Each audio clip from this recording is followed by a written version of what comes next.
They thought I was a nobody, a shadow in thrift store cardigans, hunched over a chipped desk by the copier, eating tuna salad from a crumpled paper bag. They saw what I let them see, a quiet woman with mousy hair and a cheap watch, blending into the hum of fluorescent lights and corporate chatter. If they'd looked closer, they might have caught the way I didn't flinch when the CEO barked orders across the bullpen, or how my hands stayed steady when department heads tried to steamroll me with their Ivy League egos. But they didn't look. Nobody ever suspects the woman eating alone at her desk to own the damn building she's sitting in. My name is Isabel Green, and 3 years ago, I inherited the keys to Summit Edge Ventures, a Chicago investment firm that could make or break fortunes with a single phone call. 62% of the shares dropped into my lap when my father's heart gave out. Not that anyone in the company knew, not the board, not the analysts, not even my husband, Andrew Green, the Golden Boy CEO the world worshipped as the brains behind our empire. I could have stormed into the top floor office the day after Dad's funeral, claimed my throne, and watched the room bow, but I didn't. I'd seen what power does, how it twists good people into snakes, how it turns ambition into cruelty, how it makes boardrooms feel like gladiator pits. Summit Edge was my father's dream, built on guts and integrity, not backstabbing and bonuses. I needed to know if it still had a pulse. So I slipped into the analyst pool under the alias Isabel Martin, a nobody with a fake resume and a thrift store wardrobe. My mission? Learn the company from the ground up. Watch, listen. Feel its heartbeat, or lack thereof. Nobody suspected a thing. I was the ghost in the corner, invisible as I refilled the coffee machine or fixed jammed printers. I sat through meetings where executives slaughtered ideas that could have saved us millions, their egos too bloated to notice the rot creeping into the company's bones. I watched Andrew strut through the office, all charm and cufflinks, nodding sagely as others pitched projects I'd quietly slipped into the pipeline under fake names. I took notes in a spiral-bound notebook, the kind you buy at Walgreens for $1. I stayed silent, I worked, and I waited. Then came Kendra Hawthorne. Kendra was the operations director, a woman so sharp she could cut glass with a glance. Her suits were tailored to kill, her heels clicked like a metronome, and her insults landed with surgical precision. She took one look at me, my scuffed flats, my generic blouses, and decided I was beneath her. Every time she passed my desk, her contempt hit me like a cloud of overpriced perfume. Once, she caught me eating a granola bar at my workstation and raised an eyebrow like I'd spat on her Louboutins. "This isn't a picnic, Isabel," she said, her voice dripping with disdain. I just nodded, crumbs on my chin, and went back to my spreadsheet. She had no idea I was crafting the Horizon Initiative, a plan that would either save Summit Edge or burn it to the ground. The Horizon Initiative was my answer to the company's decay. It was a radical restructuring, slash the bloated budgets, fire the corrupt middle managers, and rebuild a culture that rewarded ideas over ass-kissing. I spent nights in my tiny Lakeview apartment, hunched over my laptop, building models that could turn our sinking ship around. I submitted it under a generic team name, Project Delta, to keep my fingerprints off it. The board ate it up, approved it for review, and scheduled a full presentation. Nobody knew the quiet analyst by the copier had written every word. That same week, I saw Andrew in the hallway, laughing with Kendra about a dinner reservation at Alinea, Chicago's holy grail of dining. He didn't even glance at me as he passed, his arm brushing hers like they were already sharing secrets.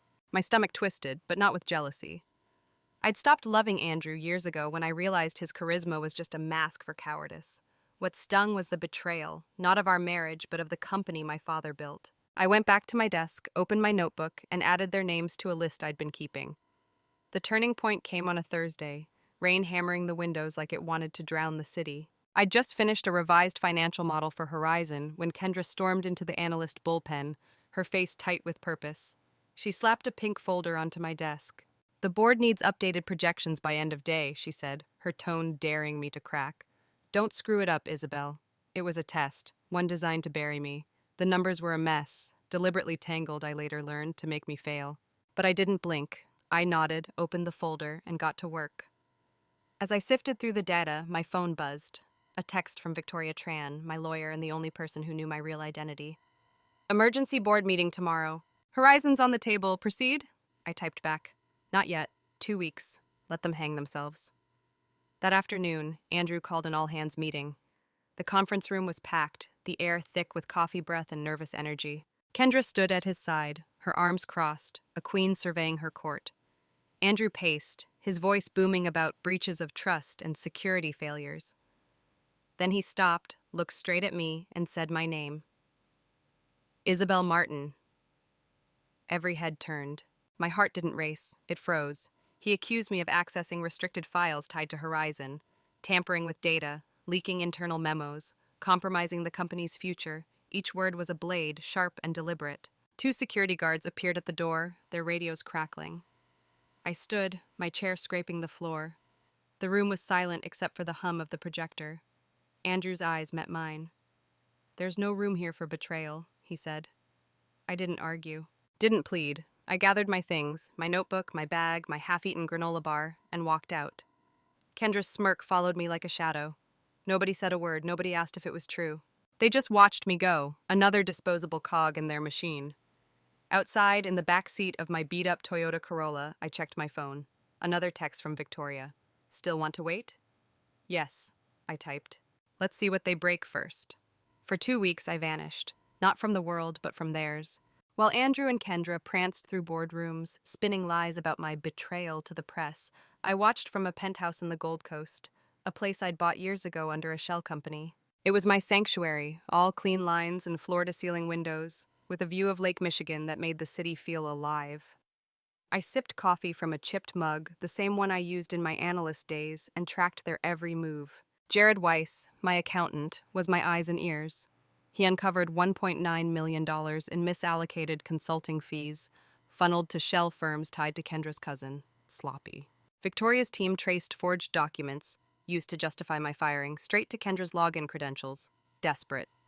Andrew, meanwhile, was unraveling.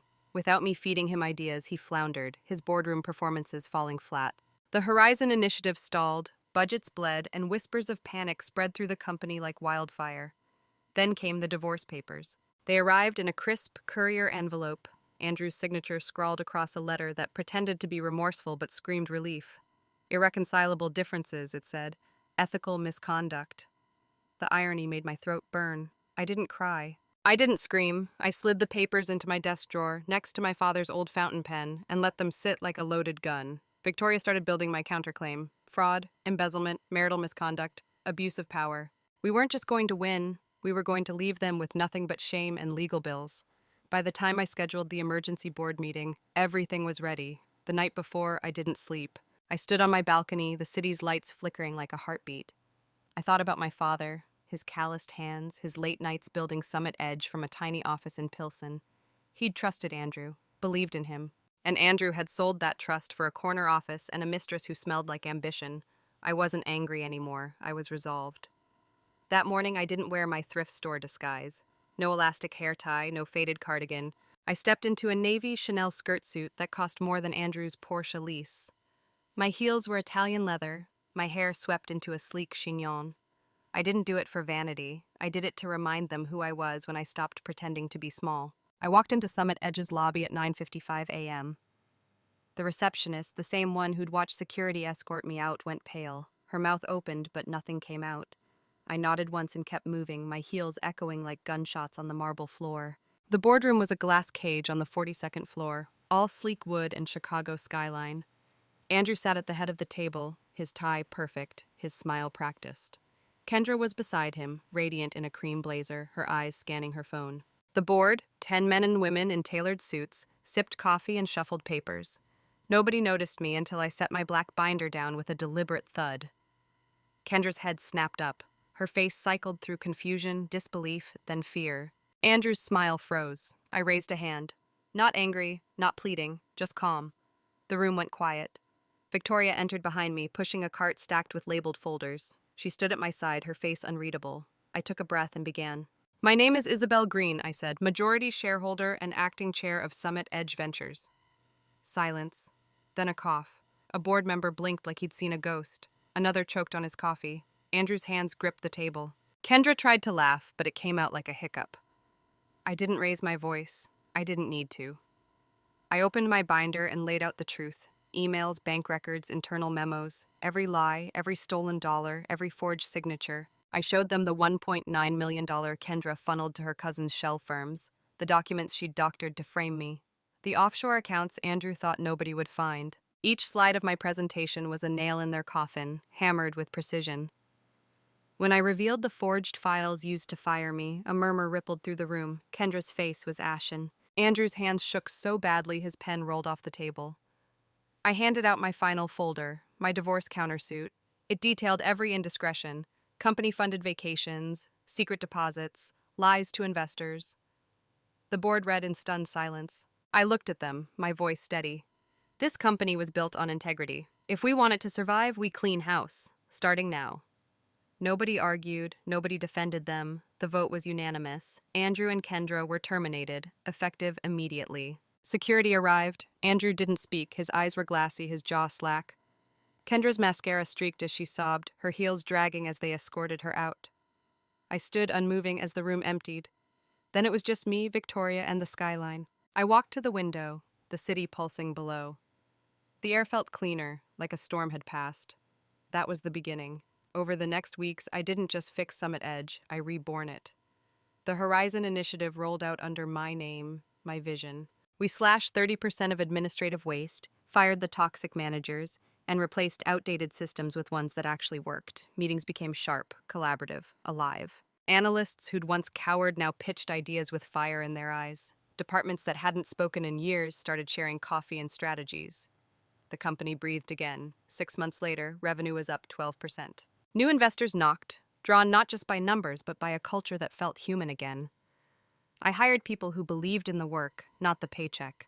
I promoted those who'd been overlooked, their talent buried under old hierarchies. Every policy, every decision echoed the values my father had carved into this company's bones. I didn't take the top floor office. I stayed in my analyst cubicle, now with a window overlooking the Chicago River. It wasn't just symbolic, it kept me grounded. I still brought my lunch sometimes, ate at my desk while interns stole glances, unsure if I was a boss or a myth. I liked it that way. Leadership isn't about thrones, it's about showing up, sleeves rolled, ready to build. Andrew and Kendra? They faded into obscurity, their names tied to headlines about fraud and indictments. The investigations were slow but relentless. Their reputations, once polished by PR firms, crumbled into case studies for business schools. I didn't follow their downfall. I didn't need to. Revenge was never my goal, accountability was. Standing in the same building where I'd been humiliated, I felt the walls shift. Not because they'd changed, but because I had. I'd learned how power isolates, how silence shields the corrupt, how truth can be buried under memos and egos. But I'd also learned that resilience is louder than fear, that authenticity endures, that leadership is quiet until it's needed, then it's a force. People still ask how I stayed calm, how I didn't burn it all down when they tried to erase me. But I didn't need fire. The truth was enough. And that old Toyota Corolla, it's still mine. Parked in the executive lot, wedged between Teslas and Audis. People ask why I keep it, I just smile. It reminds me of a time when the world thought I was small. And it reminds me that being underestimated isn't a flaw, it's a blade, honed sharp. I've learned to wield it well.